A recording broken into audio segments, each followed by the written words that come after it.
taxi. Mom, what are you doing? This is the 77 WABC minicast. John, you know it's Friday, and that means Joe Concha. It doesn't have an official Friday until Joe Concha comes on. And then until he does the yay at the end, right? You got to have that. He missed one Friday, though. Oh, we did. We'll forgive him. I wrote it down. We'll forgive him. Is that okay? What do you think? Absolutely. All right, Joe, take it away. Hi. Well said, Joe. Well for 20 said. years, John, if you forgive me, please. Tell us, what the heck is going on? Oh, I don't know. We got a lot going on here. I mean, I don't know. James Carville actually said that Donald Trump did a good job with Iran. Said that, you know what, get out while you can. LBJ didn't, and George W. Bush didn't, and all these people in endless wars didn't. He got out, and Carville said that he did a good job. So, you know, I guess it's opposite day. Go figure, guys. Yeah, that's interesting. Because how right has Carville been in the last decade? I was going to say, were we doing the Nostradamus? He hasn't been right in so long that I can't remember. I can't either. Somebody on television, I thought it was Joe Concha, made a list of 10 things he was consecutively wrong on. Yeah, the Nostradamus. Remember, we had the Nostradamus stuff earlier in the week. I asked him about Nostradamus. How right was Nostradamus, you know? And you brought up how you went to school with him. That's why we went bowling on Tuesday nights. That's right. That's great. By the way, now you also want to talk about Obama and that eyesore of a library. Is that the library with no windows? Yeah, is that true that there's no windows? I mean, it looks like a prison. It looks like an ugly prison. Yeah, it's an ugly building. Guys, $900 million it cost to build that monstrosity. And to your point, no windows whatsoever. It's the ugliest thing ever.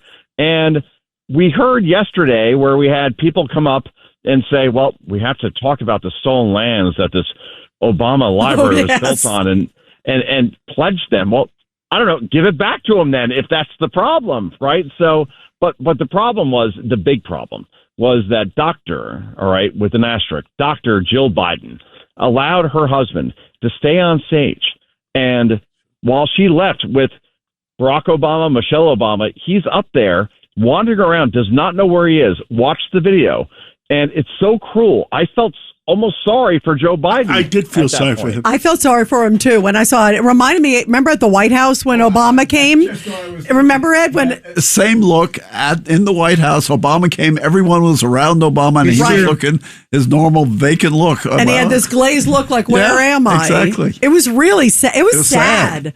And what a contrast to, I mean, it's almost like it's such an alternative universe, guys. You think about President Trump, who, has the UFC event. He flies, goes all the way to France. He's dealing with G7. He comes back, has meetings. He's dealing with everything with Iran and Russia and everything else. And then you got Joe Biden, who doesn't know which stage left or stage right. And the media goes after Trump's capacity. Yes, exactly. They go after Trump's capacity.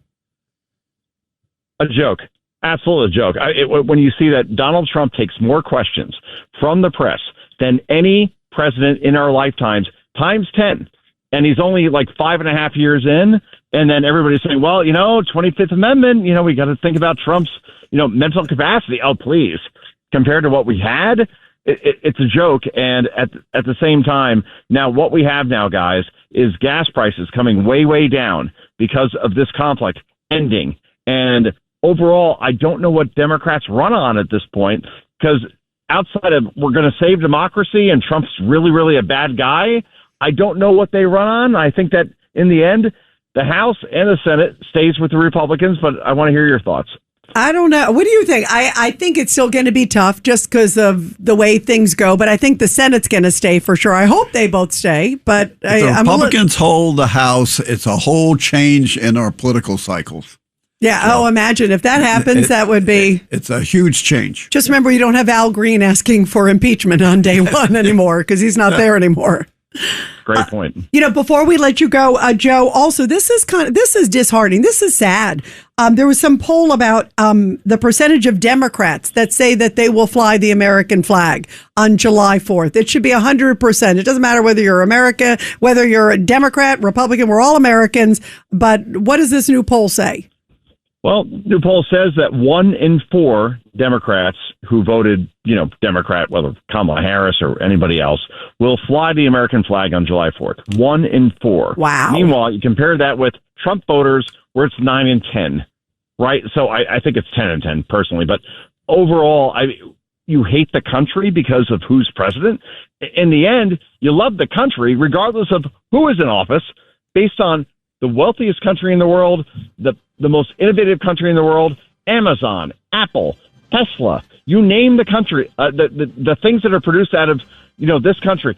Sydney Sweeney, right? Sydney Sweeney movies, like they come out of this country. That should be the end, I would think. Wait. What about Tom Cruise movies? That was pretty disturbing. Wait, what about Tom Cruise movie? They come out of this country too. They do, exactly. So I don't know. Love the country. Doesn't matter who's in office. I just don't get it. The CNN poll. They're an angry, bitter party. And at this point, I think that's why they lose the midterms, because they have no positivity. They have no positive message for the future.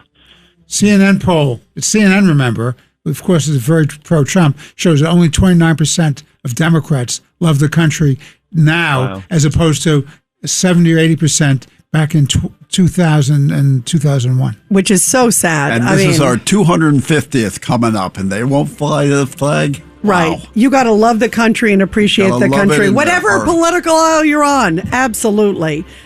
Joe, thank you very much. You hear the music. Are you warming up? Are you ready? I am, yes. Okay. What do we stand for? People. All right, here we go, John. John, you ready? What do we stand for? Truth, justice, and the American way. Way.